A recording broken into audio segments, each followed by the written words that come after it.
जब 20 जुलाई के लिए आह्वान होता है कि जंतर मंतर पहुंचो, जब सोनम वांगचुक जी कहते हैं भाई पेपर लीक के खिलाफ पूरे देश को आवाज़ उठानी पड़ेगी, इनको डर था कि बड़ी तादाद में पूरे देश से लोग वहां पर आएंगे, इसलिए रातों रात इन्होंने दिल्ली का पुलिस कमिश्नर बदला और दिल्ली के पुलिस कमिश्नर को बदल के सुबह सोनम वांगचुक को जबरन जंतर मंतर से उठा लिया गया। सोसाइटी ने किया क्या? हमने जो 13 दस्तावेज दिए और 13 दस्तावेज हमारे पास और हैं। 2 करोड़ की जमीन 18.5 करोड़ में खरीदी गई, नजूल की जमीन 24 करोड़ में खरीदी गई, 9 करोड़ की जमीन 55 करोड़ 67 लाख में खरीदी गई, 1 करोड़ 73 लाख की जमीन 29 करोड़ में खरीदी गई। ये तो सारे कागजात दिए हैं मैंने। तो इतने सारे भ्रष्टाचार से संबंधित कागजात देने के बावजूद एसआईटी ने उसकी जांच तक करना जरूरी नहीं समझा। उसकी वजह यह है कि चंपत राय ने खाली लूट अपने लिए नहीं की है, उसने जो लूट की है उसमें हिस्सा आरएसएस का भी है, बीजेपी का भी है, इनके आलीशान दफ्तर उन्हीं पैसों से बने हैं। तो मैं तो बार बार कहता हूं कि मोहम्मद गजनवी ने सोमनाथ का मंदिर लूटा, महमूद गजनवी ने सोमनाथ का मंदिर लूटा और भारतीय जनता पार्टी ने प्रभु श्री राम का मंदिर लूटा है। सुप्रीम कोर्ट जब एसआईटी की रिपोर्ट मंगा रही है आपके पास, तो इस पर ध्यान तो देगी आपके जो बिंदु? भाई हमारे जो बिंदु हैं उस पर कोई जांच हुई हो तो आप बताइए। जिसमें ये सीधे फंस रहे हैं, कागज चिल्ला चिल्ला के बोल रहा है कि बेईमानी हुई है, उसमें कुछ भी कार्रवाई की हो, कोई जांच किया हो तो आप मुझे बताइए। गोविंद गिरी भी इस्तीफा नहीं दे रहा है? नहीं देंगे ना, क्योंकि इनको ऊपर का संरक्षण प्राप्त है। और मैं बार बार इस बात को कह रहा था कि पीएमओ के द्वारा बनाए गए ट्रस्ट की जांच सीएमओ नहीं कर सकता, योगी आदित्यनाथ नहीं कर सकते। योगी आदित्यनाथ को बुलडोजर चलाने से फुर्सत ही नहीं है, वो क्या काम करेंगे? यही बनारस में जहां मैं बैठा हूं, प्रधानमंत्री की संसदीय क्षेत्र है, चलिए आपको मैं दिखाता हूं। सड़क चौड़ीकरण के नाम पे कितने हिंदुओं के घर उजाड़े गए। संत रविदास गेट के सामने 43 दुकानें उजाड़ी गई, सारी के सारे हिंदुओं की दुकानें 100 साल पुरानी। यहाँ 300 से ज्यादा मंदिर तोड़ दिए गए काशी कॉरिडोर के नाम पे। अयोध्या चले जाइए, कितने हिंदुओं के घर तोड़े गए। अभी बता रहे हैं जौहर विश्वविद्यालय तोड़ने जा रहे हैं।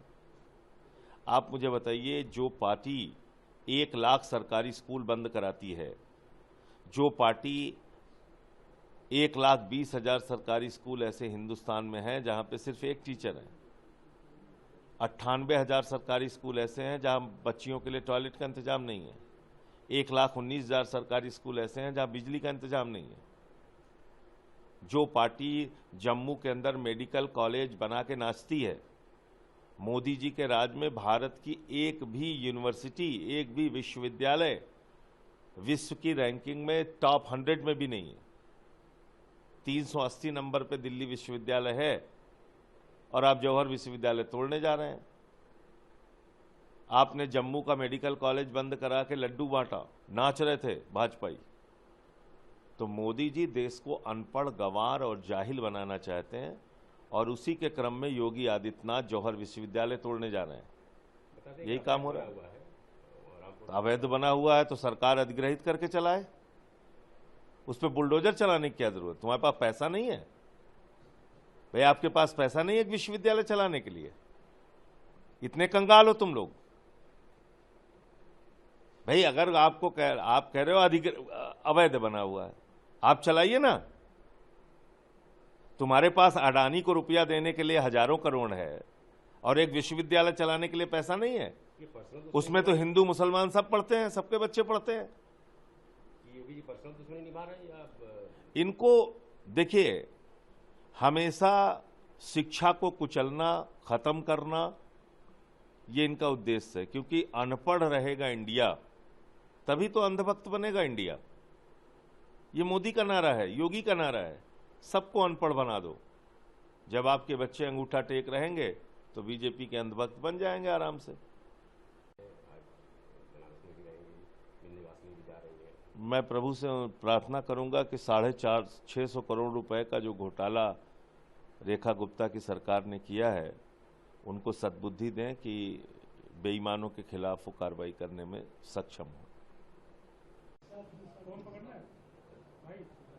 उनको दे दो उधर आप।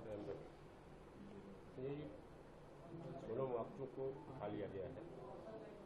देखिए, ये सीधे सीधे इस बात को दर्शाता है कि एक तानाशाह सरकार इस देश के अंदर चल रही है। प्रधानमंत्री नरेंद्र मोदी जी को 21 दिन तक सोनम वांगचुक से बात करने की फुर्सत नहीं मिली, सरकार के किसी प्रतिनिधि को उनसे बात करने की फुर्सत नहीं मिली, कोई मंत्री वहां नहीं पहुंचता, कोई उनका नेता नहीं पहुंचता, और अचानक जब 20 जुलाई के लिए आह्वान होता है कि जंतर मंतर पहुंचो, जब सोनम वांगचुक जी कहते हैं भाई पेपर लीक के खिलाफ पूरे देश को आवाज उठानी पड़ेगी, इनको डर था कि बड़ी तादाद में पूरे देश से लोग वहां पर आएंगे, इसलिए रातों रात इन्होंने दिल्ली का पुलिस कमिश्नर बदला और दिल्ली के पुलिस कमिश्नर को बदल के सुबह सोनम वांगचुक को जबरन जंतर मंतर से उठा लिया गया। अभी जो जानकारी मुझे मिली है कि अभिजीत दीपके अब शायद भूख हड़ताल अपनी शुरू कर रहे हैं। वहाँ कई सारे नौजवान पहले से भी अनशन पर बैठे हैं। मैं देश की जनता से अपील करना चाहता हूं कि आप लोग सोनम वांगचुक का साथ दीजिए। इस देश के करोड़ों नौजवान 93 पेपर लीक के कारण प्रभावित हुए हैं, उनकी जिंदगी बर्बाद हुई है, और ये पेपर लीक का कोढ़ कैसे खत्म होगा